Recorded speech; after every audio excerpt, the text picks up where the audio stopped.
अब हम स्टार्ट करने जा रहे हैं चैप्टर 9। चैप्टर 9 है force and laws of motion. तो यहाँ हम पढ़ेंगे फोर्स के बारे में और मोशन के क्या लॉज हैं, कैसे वो नेचर उनको कंट्रोल करती है मोशन को, इसके बारे में हम इस चैप्टर में पढ़ेंगे।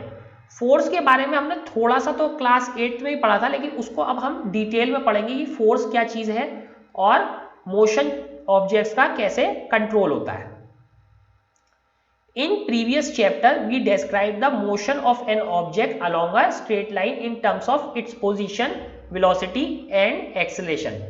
तो पिछले चैप्टर में यानी 8th चैप्टर में क्या करा, हमने किसी भी जो ऑब्जेक्ट था उसका मोशन डिस्क्राइब किया।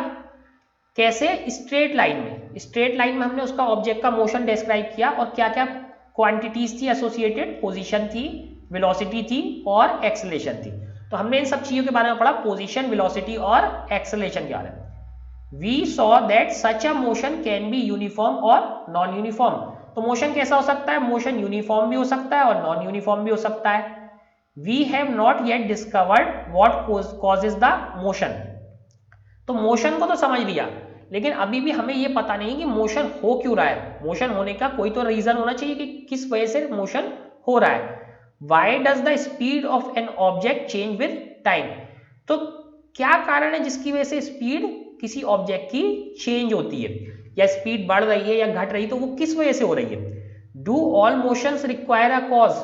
क्या सारे के सारे मोशन को कुछ ना कुछ कारण चाहिए होता है कि किसी कारण से ही होंगे या बिना कारण के भी हो सकते हैं?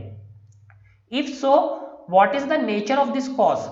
अगर ऐसा है तो उस जो कॉज है, जो कारण है जिसकी वजह से मोशन हो रहा है, तो उसका नेचर क्या है, वो कैसा क्या कॉज है, कैसा कारण है। In this chapter we shall make an attempt to quench all these curiosities. तो इस चैप्टर में अब हम सब चीजों का जवाब ढूंढने की कोशिश करेंगे इस चैप्टर में। For many centuries the problem of motion and its causes has puzzled scientist and philosophers. तो मैनी सेंचुरीज यानी कई सौ साल हो गए कि ये जो प्रॉब्लम थी मोशन की जो प्रॉब्लम थी एंड इट्स कॉजेस, जो कि क्यों हो रहा है, उसने साइंटिस्ट को और फिलोसफर को क्या कर रखा था, पजल कर रखा था। मतलब ये एक बहुत बड़ी समस्या थी कि क्या चीज थी जिसकी वजह से मोशन हो रहा है, कैसे हो रहा है ये मोशन, ये बहुत बड़ी एक समस्या थी।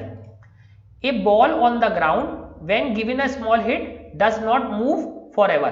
तो जब हम एक बॉल होती है ग्राउंड पे, उसे हिट कर देते हैं, थोड़ा सा हिट करते हैं, तो वो थोड़ी दूर चलती है, फिर उसके बाद रुक जाती है। तो इसका मतलब वो थोड़ी देर रुक जाती है और वो हमेशा के लिए नहीं चल पाती, हमेशा तक नहीं चल पाती।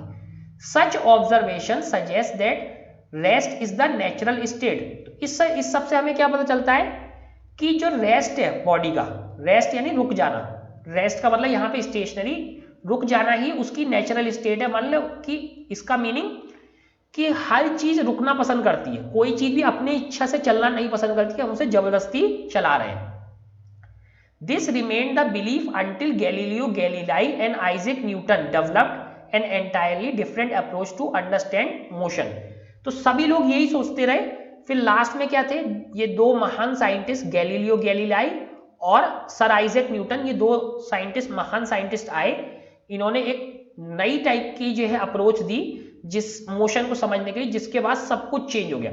उससे पहले क्या सोचते थे कि हम किसी भी चीज को मूव करते हैं वो रुक जाती है, फिर किसी चीज को मूव करते हैं वो थोड़ी देर बाद रुक जाती है। ये अलग बात है कि कोई चीज जल्दी रुकती है, कोई चीज देर से, बट हर चीज रुकना चाहती है। तो सब लोग सोचते थे कि जो रुकने की टेंडेंसी, जो रुकना चाहती है चीजें, वही नेचर है। नेचर की इच्छा ये है कि हर चीज रुकना चाहती है, कोई चीज भी अपनी तरफ से चलना नहीं चाहती। लेकिन गैलीलियो गैलीलाई और सर आइजैक न्यूटन ने इस चीज को एक अलग अप्रोच के साथ हैंडल करा और सब कुछ बदल गया। तो यहाँ पे कुछ एग्जाम्पल है, पुशिंग, पुलिंग और hitting objects change their state of motion. तो जैसे यहाँ पे देखते हैं, पहले वाले केस में क्या है, ये बॉय है, the trolley moves along the direction we push it. तो ये बॉय इस ट्रॉली को पुश कर रहा है, तो जिस डायरेक्शन में ये इसे पुश कर रहा है उसी डायरेक्शन में ट्रॉली जा रही है। तो पुशिंग क्या होती है कि पुशिंग जो है उसकी जो स्टेट ऑफ मोशन होती है किसी भी ऑब्जेक्ट की, उसे चेंज कर देती है। तो हम पुश कर रहे हैं तो ट्रॉली भी इसी डायरेक्शन में जाएगी।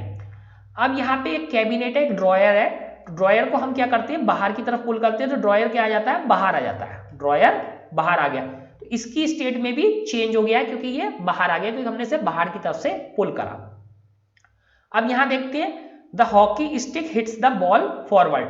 तो यहाँ पे एक गर्ल है, वो गर्ल हॉकी खेल रही है, तो यहाँ पे जो है ये बॉल है, तो बॉल को हॉकी से वो जैसे ही हिट करती है, तो इसको जो है जैसे ही हिट करती है तो बॉल क्या हो जाती है, आगे आनी स्टार्ट हो जाती है। तो इस तरीके से जैसे ही हम उसे पुश, पुल या हिट करते हैं तो ऑब्जेक्ट्स की स्टेट ऑफ मोशन चेंज हो जाती है। स्टेट ऑफ मोशन यहाँ पे क्या थी, पहले रेस्ट में थे, पहले नहीं चल रहे थे, ये फिक्स था, तो हमने पुल करा बाहर आ गया, ये नहीं चल रही थी, चलना स्टार्ट हो गई, बॉल को हिट करा वो चलना स्टार्ट हो गई। तो इस तरीके से जैसे ही हमने ये काम करे, पुश, पुल या हिट, तो ऑब्जेक्ट्स की स्टेट ऑफ मोशन चेंज हो गई, वो चलना या रुकना स्टार्ट हो गई। In our everyday life we observe that some effort is required to put a stationary object into motion or to stop a moving object। तो हम अपने डेली की लाइफ में क्या देखते हैं कि कुछ हमें मेहनत करनी पड़ती है। मेहनत किस लिए, कि अगर कोई चीज स्टेशनरी है यानी रुकी हुई चीज है, उसे मोशन में लाने के लिए या कोई भी मूविंग ऑब्जेक्ट को रोकने के लिए। तो हमने देखा है कि कोई चीज मूव हो रही है तो उसे रोकने में या रुकी हुई चीज को मूव करने में हमें कुछ मेहनत करनी पड़ती है। We ordinarily experience this is as a muscular effort। तो हमें ये कैसे लगता है, ये जैसे कि हम मस्कुलर एफर्ट है, यानी हम अपने मसल्स का यूज करके ये कोशिश कर रहे हैं। एंड से दैट वी मस्ट पुश और हिट और pull on an object to change its state of motion. और हम क्या कहते हैं कि हमें किसी भी ऑब्जेक्ट को पुश, हिट या पुल करना पड़ेगा उसकी स्टेट ऑफ मोशन को चेंज करने के लिए। तो स्टेट ऑफ मोशन क्या क्या थी, दो है, या तो वो स्टेशनरी है या वो मूविंग है। तो स्टेशनरी से मोशन में लाने के लिए या मोशन से जो है स्टॉप करने के लिए हमें क्या करना पड़ता है, मस्कुलर एफर्ट करने होता है। और किस टाइप का होता है, पुश, हिट या पुल। The concept of force is based on this push, hit और पुल। तो जो मोशन फोर्स का जो कंसेप्ट है जो फोर्स का, वो किस पे बेस्ड है, वो इसी पे बेस्ड है, पुश, हिट और पुल पे। ये इन्हीं तीन चीजों पर बेस्ड है। Let us now wonder about a force. तो अब हमें क्या करना चाहिए, अब हमें फोर्स के बारे में सोचना चाहिए। फोर्स के बारे में सोचते हैं कि फोर्स क्या है, व्हाट इज इट, ये क्या है। In fact no one has seen, tested और फेल्ट अ फोर्स। तो असलियत में क्या है कि किसी ने भी आज तक ना तो इसे फोर्स को देखा है, ना चखा है, ना इसे फील करा है। तो लेकिन ये फोर्स है क्या। हाउएवर वी ऑलवेज सी और feel the effect of force.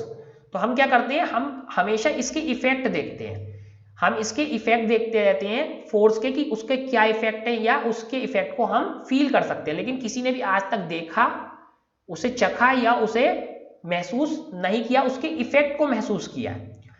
It can only be explained by describing what happens when a force is applied to an object।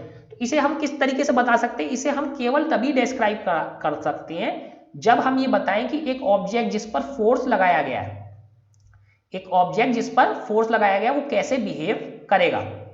तो इसे हम केवल इसी टर्म में बता सकते हैं कि उस ऑब्जेक्ट का क्या हुआ जब उस पर कोई फोर्स लगाया गया।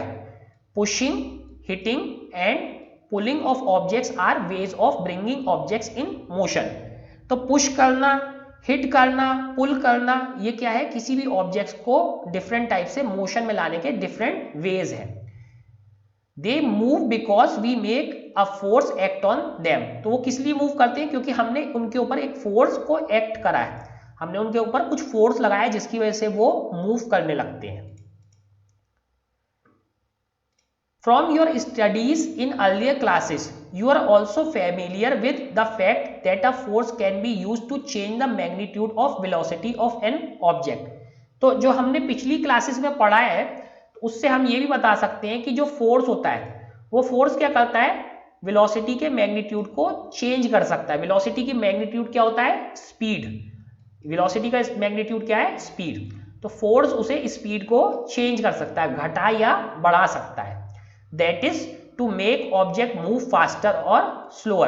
तो हम इससे फोर्स लगा के ऑब्जेक्ट्स को तेज या स्लो कर सकते हैं। और to change its direction of motion, या इसकी डायरेक्शन भी चेंज कर सकते हैं। जैसे कई बारी बॉल इस डायरेक्शन में जा रही होती है और हम सडनली हाथ लगा देते हैं तो बॉल की डायरेक्शन चेंज हो जाती है। तो फोर्स से बॉल की डायरेक्शन भी हम चेंज कर सकते हैं। तो इस तरीके से फोर्स क्या है, स्पीड को कम ज्यादा भी कर सकता है और डायरेक्शन भी चेंज कर सकता है।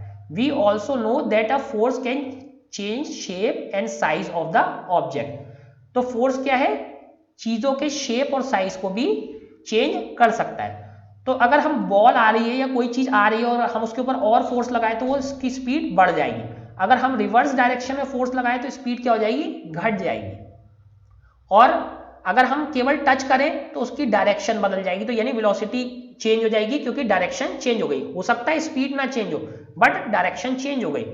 और फोर्स लगा के ही हम चीजों की शेप को चेंज कर सकते हैं। जैसे यहां पे दिखाया, ये कोई एक स्प्रिंग है, स्प्रिंग पे हमने दोनों साइड से ऐसे जो है पुल वाला फोर्स लगाया तो ये स्प्रिंग जो है बड़ी हो गई, ये स्प्रिंग फैल गई और बड़ी हो गई।